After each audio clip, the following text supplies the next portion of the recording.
Right mga kamukil, yan, magandang hapon mga kamukil, no? Bali dahil tapos na tayo sa trabaho, uwian na. So paabot tayo ng video mga kamukil. Episode 5 na tayo mga kamukil dito sa ating trabaho.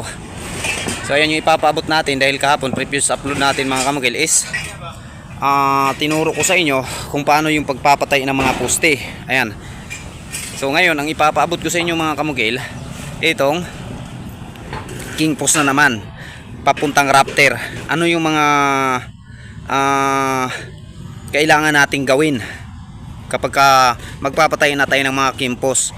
So napatay na natin yung poste kahapon, tapos ngayon mula sa GERT hanggang king post hanggang Raptor natin yung ipapaabot ko sa inyo kung ano yung diskarte natin. Okay, right, so ito na yung forma niya ng mga kumgil. Nabuo na namin yung mga Raptor niya. So ilang Raptor yung ginagawa natin dito? Isa, dalawa, tatlo, apat, lima. Bali 5 Raptor mga kamukil yung ating ginagawa. Kung sa bandang dulo mga kamukil nakakita kayo ng parang studying natin. Firewall kasi yan mga kamukil. Kung doon natin titingnan na banda, doon tayo galing, hindi makikita yung bubong sa gilid na yan. Yung makikita lang dito sa pinakaharap. Kung ano yung forma dyan sa gilid na yan, ganun din dito, no? May plano tayong sinusunod dito mga kamukil. May perspective tayo laging tinitingnan. Okay, umpisahan natin mga kamukil dito sa GERT. Ang tinatawag natin na GERT mga kamukil, itong mga ganito. Tapos natin mapatayo yung mga poste. So ito yung susunod nating ilalagay upang makapag-penetrate tayo na maggawa ng king post. Yan. O pumatong na tayo ng Raptor para sa ating pagbububong o para sa ating pagpaparlina. So ito yung susunod nating gagawin, itong mga king post, yung balagbag na tubular niyan mga kamukil. Mula dun sa poste na yon papunta sa poste na to, no? Ito. Mula doon sa poste na yon papunta rin dito sa poste na to. Ayan. Ito yung tinatawag nating GERT mga kamukil.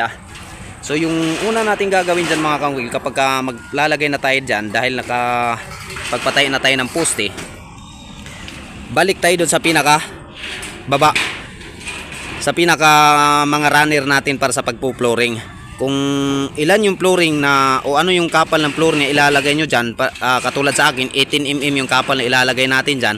So yung flooring natin mismo mga kamukil, yung ating pinaka runner sa baba, yan nakikita nyo dyan na mapapatong yung ating pinaka flooring. So yung kulang na lang dyan mga pabalagbag-balagbag na lang ng mga tubular, yung kulang, pinakakulang dyan, o pagdi-divide sa lapad ng ating flooring dyan na 122 cm yung lapad niya.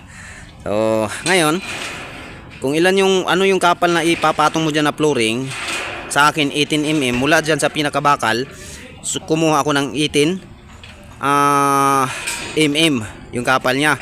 So, mula sa 18mm mga kamukil, yun yung pinaka finish floor natin. Mula sa 18mm, susukatin lang natin pataas yung 300. Kasi sa akin mga kamukil, laging nasa 300 ako. Naging high ceiling lagi ako mga kamukil, no? Ayoko, parang hindi ako nagaganahan sa trabaho ko mga kamukil kapag hindi ako aabot sa 300 cm pinaka high ceiling. So kahit malaki yung bahay natin, kapag hindi natin nakukuha yung standard na tayo nya, masikip pa rin tingnan. Madalas kasi sa mga condo, nasa 280 lang to 270 yung pinaka second floor nila, finish floor hanggang drop ceiling. So ayun, pag makuha na natin yung 300 mga kamukil, guguhitan natin dito sa pinakataas ng ating poste. Ibig sabihin, kapag napatay na natin yung poste, huwag nyong isarado, iputol na 300 lang yung putol nyo. Ibig sabihin, lampas pa kayo sa 300, dapat na sa mga 310 yung poste nyo. Kasi kahit na nakalibil yung runner natin mga kamukil, hindi natin alam, may isa na dumuyan dyan. So ngayon, kapag isarado natin 300 ang poste natin, malamang pagkuha natin sa level dito, dahil 300 na siya parehas yung putol ng ating poste, may isa dyan na bumaba o may isa dyan na tumaas. So yun yung mahirap, kailangan lampas tayo lagi sa 300, nasa 310 tayo, para pag level natin dyan sa 300 na sinukat natin mula sa flooring pataas, yun na yung ating kukunan ng reference.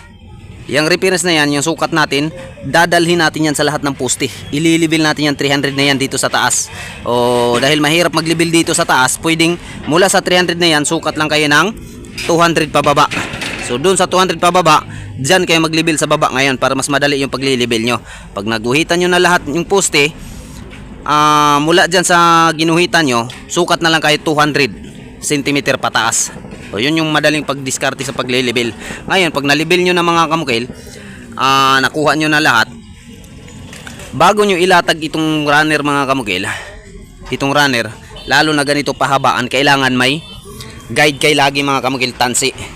Ayan, bago nyo ilatag tong mga runner, mula dito sa poste, sa pinakagilid na poste mga kamukil, ayan, itong pinakadulo na poste hanggang papunta dun sa pinakadulo na poste, latagan nyo muna ng tansi yan.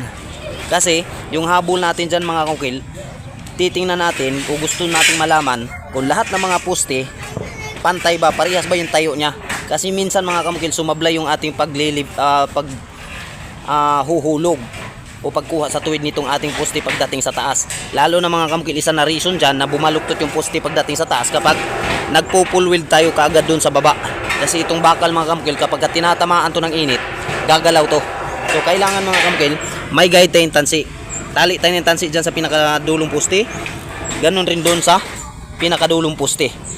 Pag nahatak na natin yung tansi mga kamukil, makikita natin yung diferensya dyan. Kung walang diferensya, lahat ng mga poste natin mga kamukil, ganito yung mangyayari. Kung nakikita nyo, itong guide na to mga kamukil, ito may tansi ako dito. Ito yung ginagawa kong guide para sa ating king post. Ayan. So tinali ko siya dito, yung isang nylon dito sa pinakadulo, tinali ko rin siya dun sa pinakadulo. So ibig sabihin, nung nagpatayo ako ng king post mga kamukil, inuuna ko yung bawat dulo. Yung bawat dulo talaga yung uunahin natin pag papatayin natin ng king post. Ngayon malalaman natin ng mga kamukil kung nasa straight ba lahat ng ating king post. Kasi pag wala tayong tansi mga kamukil na pinapauna, hindi natin malalaman mga kamukil na matuwid yung ating trabaho. Sasablayan. Ayan o. Kung nakikita nyo yung ating guide, parang papel yung pagitan nya. Ayan. Lahat yan mga kamukil, kung ano yung distansya dito sa tansi natin, ganun rin dun sa pangatlong king post, sa pang-apat na king post, sa pang-last na king post. Ibig sabihin mga kamukil, mula doon sa dulo hanggang dito sa pinakadulo, napakatuwid itong king post natin. So ganun rin yung gagawin natin pag maglagay tayo ng girt. Kailangan mauuna lagi yung tansi mga kamukil. Kasi pag batak natin ng tansi, pag may isang poste mga kamukil na pumaling paloob, talagang malaki yung distansya nya.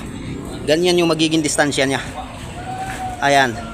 Kung straight yan mga kamukil, yung poste natin mula baba hanggang taas, ibig sabihin parehas yung distansya niya lahat, para makasiguro tayo na tuwid. Kasi pag hindi natin chine-check mga kamukil, pag latag natin ng runner, latag lang tayo ng latag, tapos pag dingding natin yan mga kamukil, saka na natin malalaman na yung poste pala sa taas, sa bandang gitna, pumaling paloob. Kasi makikita yan sa pagkakabit natin ng wuling. Umaalon-alon yung ating wuling. Kaya sabi ko sa inyo mga kamukil, sa bawat trabaho ko, lahat ng mga materials na nilalagay ko dito, nauuna yung nylon, nauuna yung tansi. Nilili-out ko muna siya sa pamamagitan ng tansi, bago ko ngayon ilalagay itong mga tubular na nakasunod tayo sa tansi. Ngayon, dahil nakatayo na tayo ng king post sa pamamagitan ng tansi, ayan, o lahat ng king post natin tuwid to, papunta doon.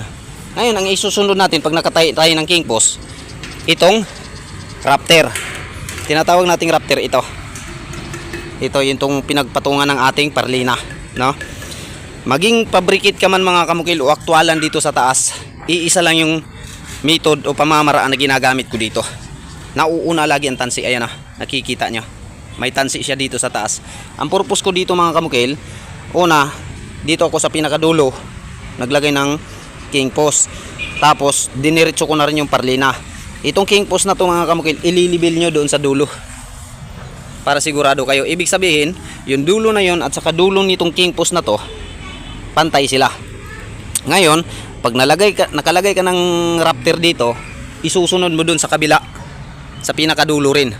Pag nakalagay mo na itong dalawang rafter magkabilaan, bawat dulo, maghahatak ka ngayon ng tansi, maglalagay ka na naman ng tansi, para yung purpose natin sa tansi na to mga kamukil, makukuha natin yung pantay nitong mga rafter natin mula doon sa pinakadulo hanggang dito sa pinakadulo. Ayan, kung sisilipin natin itong mga kamukil, napakapantay nyan. Yan, dahil sa tansi na to. Ayan, kung makikita nyo yung guide natin mga kamukil, ayan o. So lahat yan, kung ano yung distansya dito, ganun din yung magiging distansya dyan. Ang tanong, Sa taas lang babanda mga kamukil maglalagay ng tansi. Both side po, taas at saka baba. Yan, may ipapakita ko sa yung example dito mga kamukil.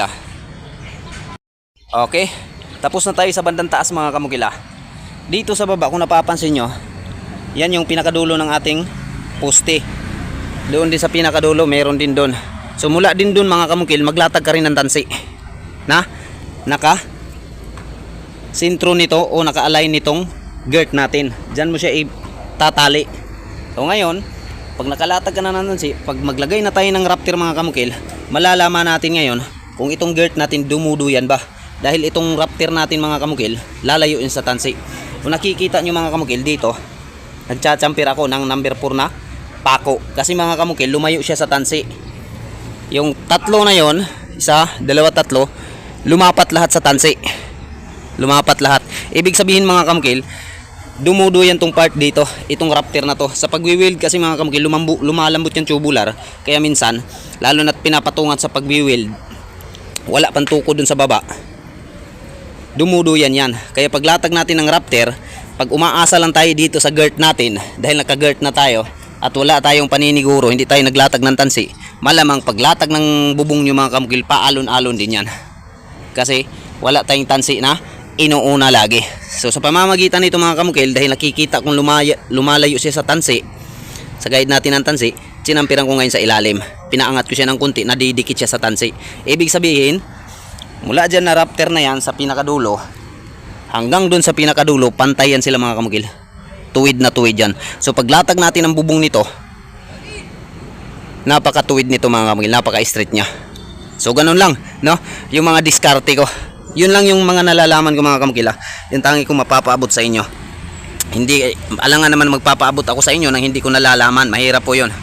So kung ano lang yung nalalaman ko, yun lang din yung maituturo ko. Naway sana mga kamukil makapagkabigay itong video na to ng kaalaman para sa inyo, lalo na sa mga gustong matuto ukol po sa ganitong klaseng trabaho. So once again, Mongkel on the vlog. Paki-share mga kamukil yung ating video. Paki-share na lang po. Maraming salamat.